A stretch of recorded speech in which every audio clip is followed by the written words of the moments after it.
Seguimos compartiendo en vivo la mañana del 11, ya vamos a estar con nuestros invitados, pero nos está convocando Marcela González, que está en vivo con nuestro móvil. Marcela, adelante.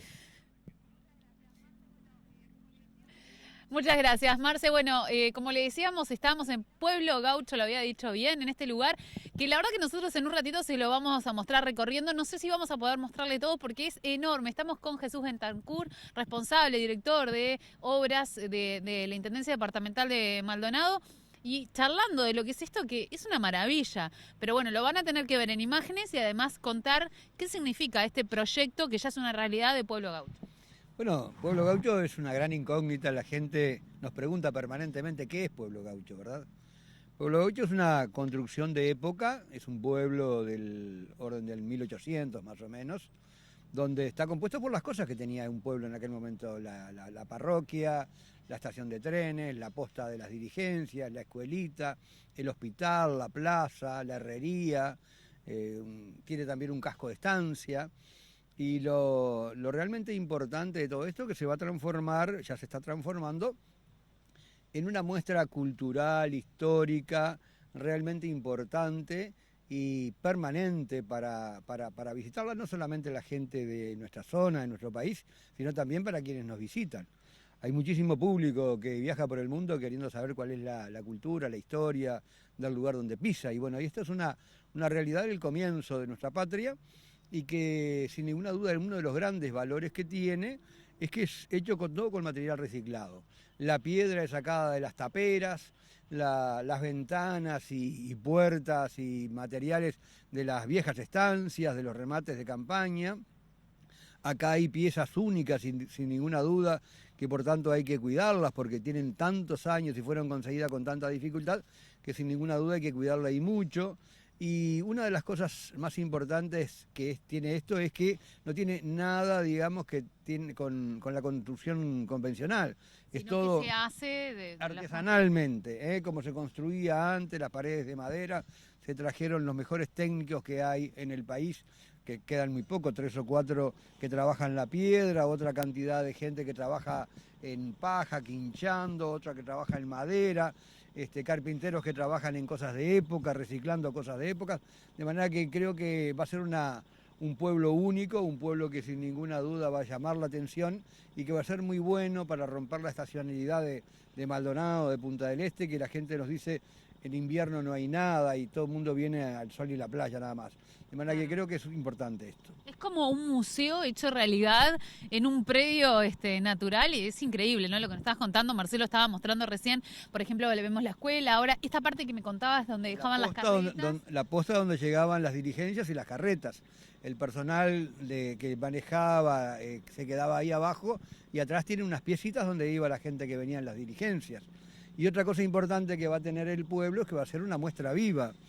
Va a tener sus personajes, va a tener su comisario, el cura, la panadería va a tener una panadera o un panadero, la herrería va a tener un herrero que va a trabajar con cosas de época, la fragua, digamos, va a estar alimentada por una rueda que hace girar el agua, todo como existía en aquella época, ¿verdad? Estábamos hablando con Rodi Raimunde, que es uno de los responsables acá, que venía del sector de allá de la fortaleza de Santa Teresa, porque vamos a traer un par de vacas de las primeras que vinieron al Uruguay, un par de ovejas de las primeras del Uruguay, también para tener al lado allí en los corrales, para que la gente vea realmente cuáles eran, porque no tiene nada que ver con lo que vemos ahora en el Prado, ¿verdad? Ah, no. Nada que ver. Al punto que hay que domesticarla porque saltan como los chivos igual y entonces se escapan de los corrales. Y bueno, vamos a tener todo un mostreo, digamos, del 1800 muy lindo, con gente vestida de época, indudablemente, y con una preparación para que pueda explicarle a quien no nos conoce qué es cada una de esas cosas, cómo fueron construidas, el por qué. Y hay cosas interesantísimas, por ejemplo, la iglesia va a tener una historia que de repente se contará durante 15 días del Padre Domingo. ¿Quién era el Padre Domingo? ¿Por qué fue tan importante para Maldonado? ¿Cuál fue su historia? El hospital va a tener una historia como puede ser la del doctor Elvio Rivero, que ve la calle, el hospital. ¿Y quién fue el doctor Elvio Rivero? Bueno, fue un personaje que por determinadas características se sigue hablando de él, porque en definitiva fue un hombre que dio su vida por el tema de los más humildes, ¿verdad? Y cada una de las cosas va a tener una historia que va a ser contada y después cambiará por otra historia, pero va a ser una muestra viva, que eso es lo importante. No, realmente hay que estar acá para vivirlo, para sentir lo que dice Jesús. Es como un museo que vas caminando por todos lados. Está muy bueno. Y para finalizar, que sabemos que tenés tus próximos invitados, Marce, ya prontos, queremos saber, Jesús, ¿cuándo se va a inaugurar? Yo creo que lo vamos a tener pronto para los primeros días de diciembre. O sea que opino que sobre el 15, 20 de diciembre se va a estar inaugurando Pueblo Gaucho. O sea que para los turistas que vengan, bueno, para la gente de Maldonado, ni que hablar, que lo vengan a conocer, pero para los turistas, me encanta esto, que haya otra cosa para hacer y para disfrutar y para ver parte de nuestra historia. ¿Cómo se les ocurrió esta idea? Hace muchos años teníamos esta idea, es más, ahí donde hoy está el centro de convenciones era la idea de hacerlo por allí, ¿verdad? Claro que vino. Ahora estamos al lado de la sociedad criolla, ¿no? Seibo, ahí va, un poco más adelante, digamos, frente al parque indígena. Y bueno, y se vino la crisis del 2002 y fue imposible hacer un gasto de esta manera, ¿verdad? Y bueno, creo que retomamos un poco el gobierno y la idea volvió a renacer, el intendente se entusiasmó muchísimo y bueno, ahí está acá la idea andando. Y tuvimos la suerte de tener a un Juan Carlos López, un gran conocedor de gente de todo el país. Él nos presentó a Rodi Raimunde, que es la persona que tiene a cargo la construcción de esto, un hombre que tiene un historial tremendo en lo que es reconstrucción de este tipo de construcciones en todo el país. Así que bueno, por suerte elegimos un gran equipo y estamos acá. Muchas gracias, Jesús. A ustedes. Bueno, nosotros, Marce, en un ratito vamos a regresar desde aquí, haciendo entonces una recorrida con la persona que nos contaba Jesús, que es la encargada de todo esto, para que nos siga contando y bueno, mostrarle a los televidentes lo que va a quedar luego del 15 de diciembre que ustedes pueden venir a disfrutar y los turistas que lleguen a nuestro departamento también. Muy bien, Marcela, muchas gracias por esta información bien interesante de otro lugar, otro atractivo que ofrece el departamento de Maldonado. Volveremos con nuestro móvil más adelante. Ahora les quiero presentar a nuestros próximos invitados. Ya habíamos adelantado antes de la pausa. Nos acompaña, vamos a comenzar por la dama, la escribana Susana Hernández, por una cuestión de cortesía, expresidenta del Frente Amplio, expresidenta de la Junta Local Autónoma y Electiva de San Carlos, antes del 2010, cuando se crearon los municipios, y actual candidata a diputada por el Frente Amplio. Escribana, bienvenido una vez más. Un placer. Y tenemos el gran honor de recibir aquí en nuestro estudio en vivo a el ministro de Economía y Finanzas, el contador Danilo Astori, candidato al Senado de la República. Ministro, bienvenido. Un gusto. Muchas gracias, muy buenos días. Es un placer para nosotros tenerlo aquí. La gente valora mucho cuando usted dijo que lo que hablamos recién, ¿no?, de las autocríticas y uno reconocer las fortalezas y debilidades, cuando usted dijo no voy a ser precandidato porque creo que no cuento con un respaldo como para hacer una candidatura fuerte. Eso fue muy bien visto desde filas frente amplistas y desde la oposición. ¿Qué opina de la autocrítica que ha hecho usted y la autocrítica en general? Bueno, en cuanto a ese episodio, es nada más o fue nada más que la lectura de una realidad. No contaba con condiciones de apoyo. Esto no es una cuestión de voluntad propia, quiero ser precandidato y voy a ser, sino que tiene que ser, digamos, la conclusión de una apreciación colectiva. Si eso no existe o no tenemos la convicción de que exista, mejor no recorrer ese camino. Y por eso tomé la decisión. Y en cuanto a la pregunta general, estoy totalmente de acuerdo en que permanentemente tenemos que tener una actitud de autocrítica, de reconocer errores, de reconocer aquello que debimos haber hecho y todavía no hicimos, de la necesidad de seguir avanzando en cantidad y en calidad con las transformaciones que el país necesita. Y la autocomplacencia es enemiga de precisamente los avances. Por eso creo que la autocrítica debe ser una actitud o una disposición permanente para examinar nuestro propio trabajo.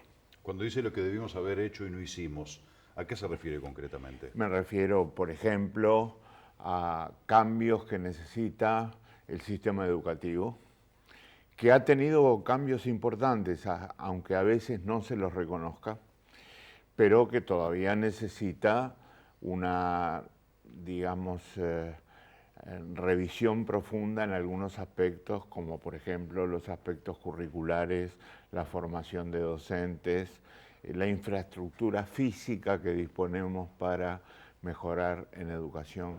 En todos esos aspectos hay que avanzar, hay que progresar.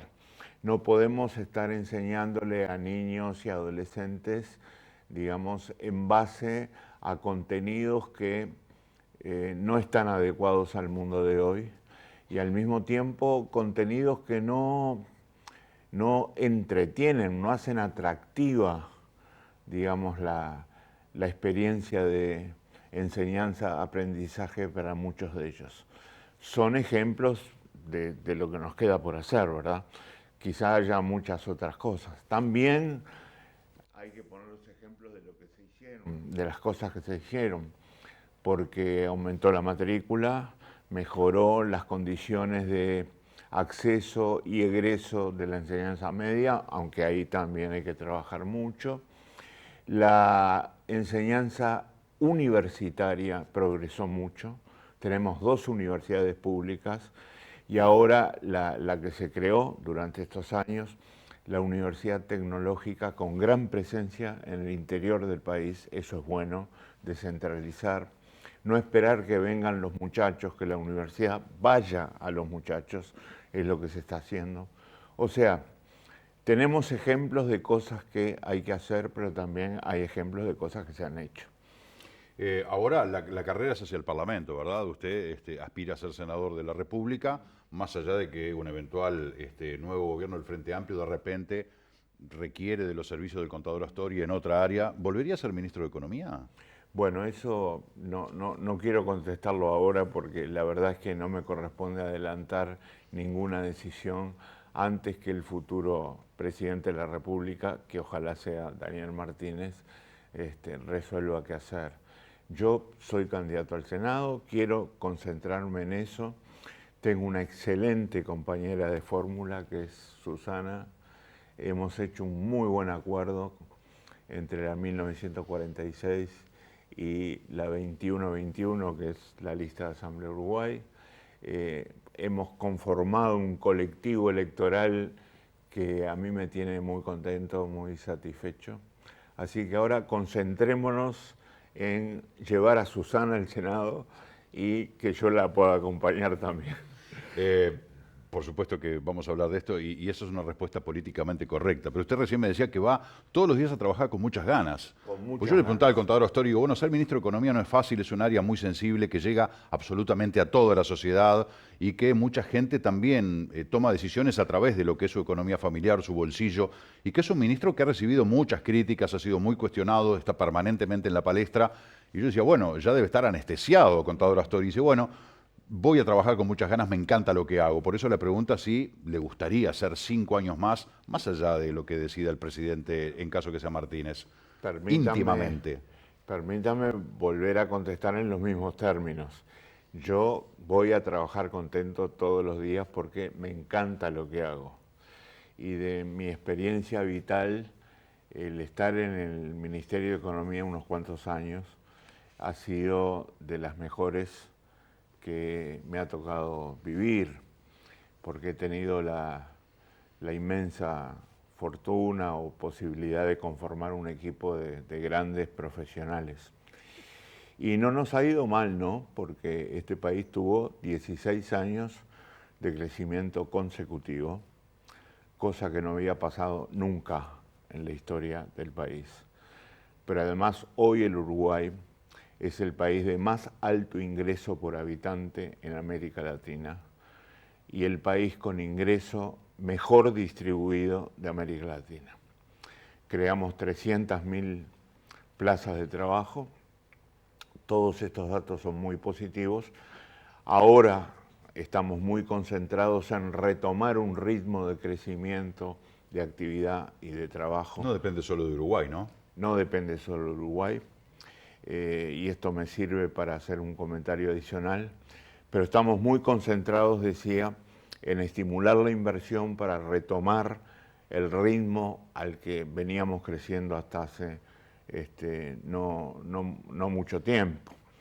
Y no depende solo de Uruguay, porque aquí tenemos otra de las cosas buenas que ha hecho Uruguay, que fue intentar diferenciarse, sobre todo de un vecindario muy complicado como el que tenemos cerquita, a pocos kilómetros.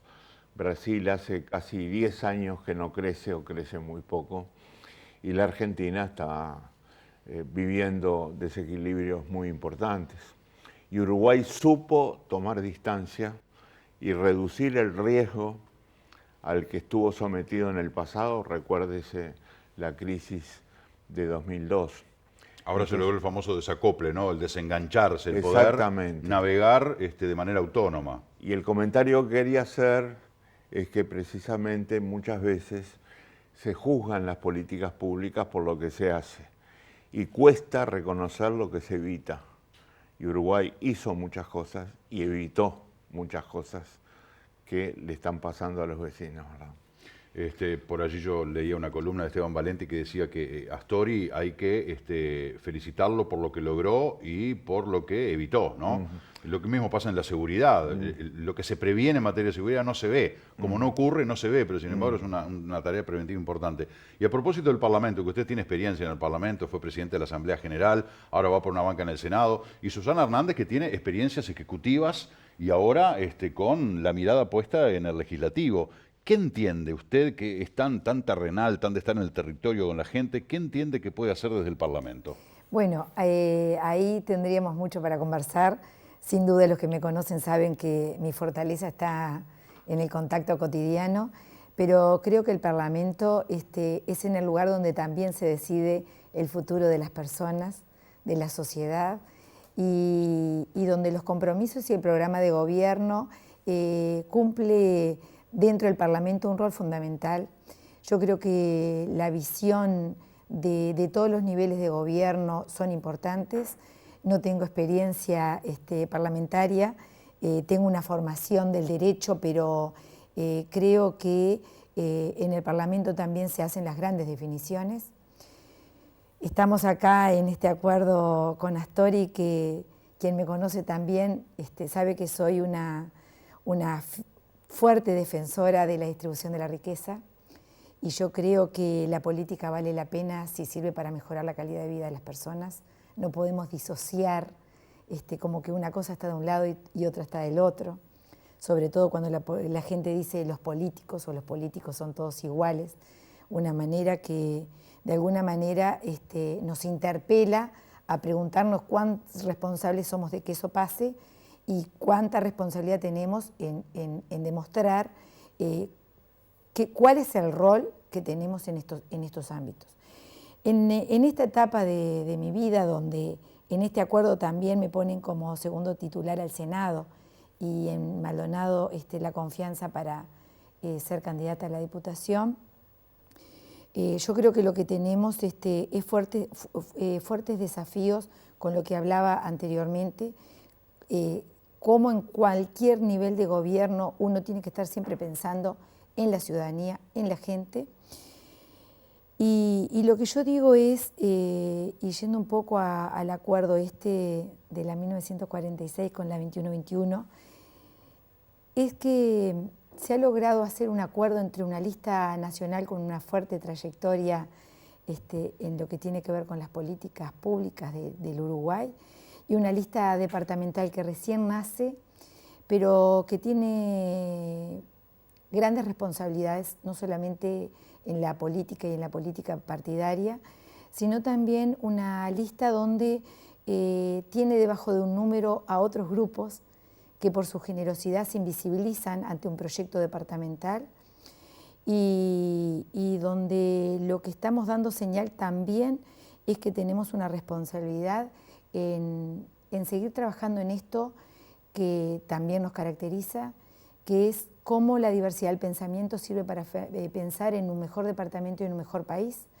Y yo creo que desde ese lugar vamos a trabajar en cualquiera de las responsabilidades que nos toque, y si el acto eleccionario hace que uno siga en la militancia cotidiana, vamos a seguir discutiendo y pensando entre todos, porque también digo siempre, ¿no?, que esto del Frente Amplio también es diverso, y esa discusión que tenemos en forma interna luego de llegar a los acuerdos, tenemos que también con los otros partidos políticos hacer la discusión en lo que son las políticas de Estado, porque el Uruguay tiene democracia plena y yo creo que, sobre todo cuando estamos en la calle, ¿no?, que estamos con el tema de las listas, y a veces me ven y, claro, como soy una persona identificada, me hacen así, digo, no, estamos celebrando la democracia, digo. Entonces, yo creo que este nuevo desafío y esta nueva responsabilidad la tenemos que pensar de la misma manera que hacemos la construcción cotidiana. El Parlamento es otro de los niveles de responsabilidad para seguir construyendo una mejor sociedad. Está claro en cuando se marca cualquier ley, las leyes laborales. Digo, el Parlamento en estos 15 años, así como hasta ahora hablaba de la economía, yo digo que estos 15 años han tenido como un sello, una distinción de logro de derechos. Y cuando hablamos de logros de derechos, no los puedo ni siquiera poner en un solo eje, porque han sido derechos laborales, culturales, sociales, ¿no? Cómo se construye una sociedad más justa y más equitativa, también tratando en forma desigual hechos que son desiguales, digo, porque la construcción de una sociedad justa tiene que ver con eso. Así que los que me conocen saben que siempre me siento desafiada a seguir construyendo. Hernández hablaba de la distribución de la riqueza, algo recurrente por parte del gobierno como un desvelo de la distribución de la riqueza de manera equitativa. El otro día el candidato Daniel Martínez decía, no hay que repartir la pobreza, hay que distribuir la riqueza. Claro. Usted señalaba, y también es algo recurrente, de las cosas que se han hecho en estos 15 años del gobierno del Frente Amplio, y uno escucha a la oposición y habla de que ha sido un despilfarro, de que se gastó mal, de que como nunca el Uruguay tuvo condiciones favorables, tuvieron mayoría parlamentaria, tuvieron todo a favor y que sin embargo no lo capitalizaron. Hay una publicidad inclusive del candidato de la calle Pou que enumera una docena de fracasos del Frente Amplio. ¿Cómo se conjuga una cosa con la otra, más allá de que de que sean fuegos artificiales de campaña, porque son visiones diametralmente opuestas? Sí, más que visiones diametralmente opuestas, la campaña ha llevado a crispar las posiciones, a perder seriedad y rigurosidad en lo que se afirma. Uno puede hacer una lista de temas como los mencionados en la pregunta, pero francamente yo creo que hay otra lista, y bastante nutrida, por cierto, de cambios positivos que ha tenido el país. Recién hablábamos del crecimiento. Susana, que como habrán visto tiene grandes dotes de parlamentaria, mencionaba cómo ese crecimiento al que yo refería en la pregunta anterior se vio acompañado de políticas inclusivas que combatieron, en primer lugar, disparidades y discriminaciones, como las de etnias, de razas, de género, de orientaciones sexuales, y luego progresivamente se fue pasando a experiencias de protección y promoción de los derechos humanos más globales, ¿verdad? Y más, digamos, a la altura de la sociedad en su conjunto. El Sistema Nacional Integrado de Salud, que no está mencionado para nada en la propaganda electoral de la oposición, el sistema de cuidados, los nuevos regímenes laborales para trabajadores rurales, para trabajadores y trabajadoras domésticas. Todo lo que sí menciona la publicidad del Frente Amplio, sí, que salen con una lista de logros. Claro, por eso hay que hacer un balance entre las cosas que se han logrado, aquellas que hay que corregir y aquellas que hay que mejorar, sin duda.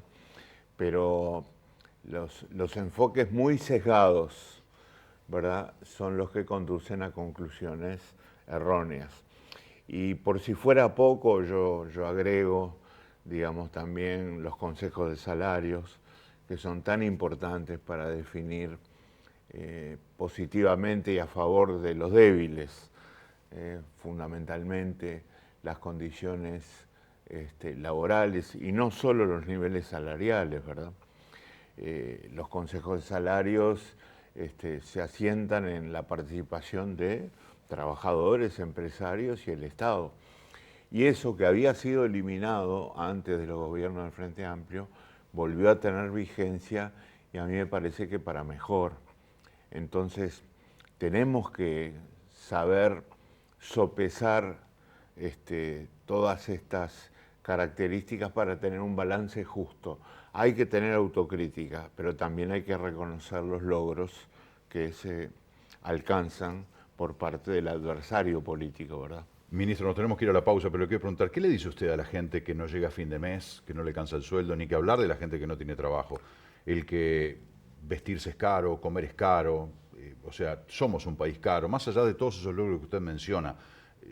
¿Qué le dice usted a esa gente que mes tras mes está corriendo atrás de la liebre y que no le alcanza la plata porque, bueno, tenemos un costo de vida muy elevado y que tenemos tarifas caras y que tenemos combustible caro? La familia que la está peleando permanentemente y que es una lucha constante. ¿Qué le dice usted? ¿Le da esperanza? ¿Le dice, bueno, podríamos estar peor o ustedes antes estaban peor? ¿Qué le dice? Podríamos estar peor, no le voy a decir nunca, porque vamos a estar mejor y para eso trabajamos. Yo le digo que no deje de pensar, no deje de recordar que en términos generales hubo un enorme crecimiento de salarios y pasividades en este país como nunca había habido antes. Y que eso no se puede olvidar, hay que reconocerlo. Le digo que el salario real medio de los uruguayos, el salario real, esto es, despojado del efecto inflacionario, aumentó 55%. Le digo que la pasividad mínima aumentó 58%. En términos reales, vuelvo a insistir. Y le digo que soy consciente de que hemos perdido fuentes de trabajo últimamente porque se desaceleró la economía. Nunca dejó de crecer, pero ahora en los últimos tiempos ha crecido menos que antes y que nuestra preocupación para recuperar ritmo de crecimiento es incrementar la inversión y en eso estamos trabajando intensamente. Hemos tenido un ensanchamiento de la agenda de crecimiento con la noticia de UPM, de la instalación de la planta de celulosa de UPM, que ya está en marcha.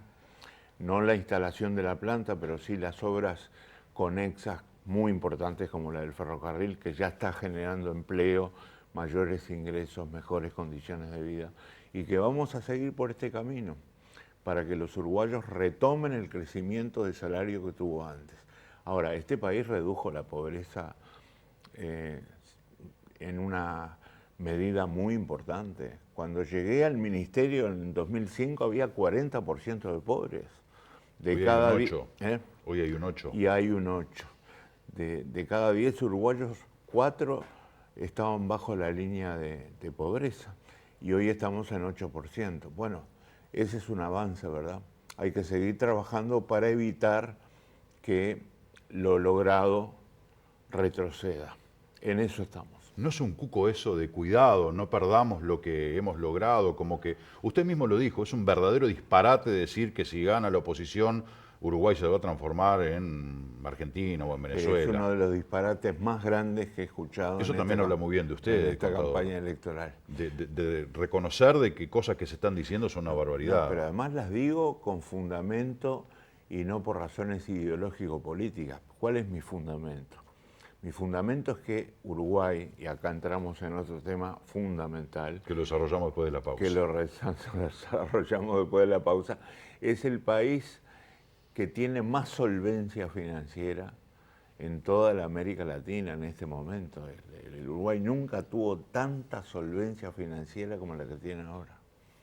Estamos hablando con el ministro de Economía y Finanzas, contador Daniel Astiori, candidato al Senado de la República, con la escribana Susana Hernández, candidata también al Senado de la República, pero a la Diputación por Maldonado por el Frente Amplio. Continuamos con esta charla después de la pausa.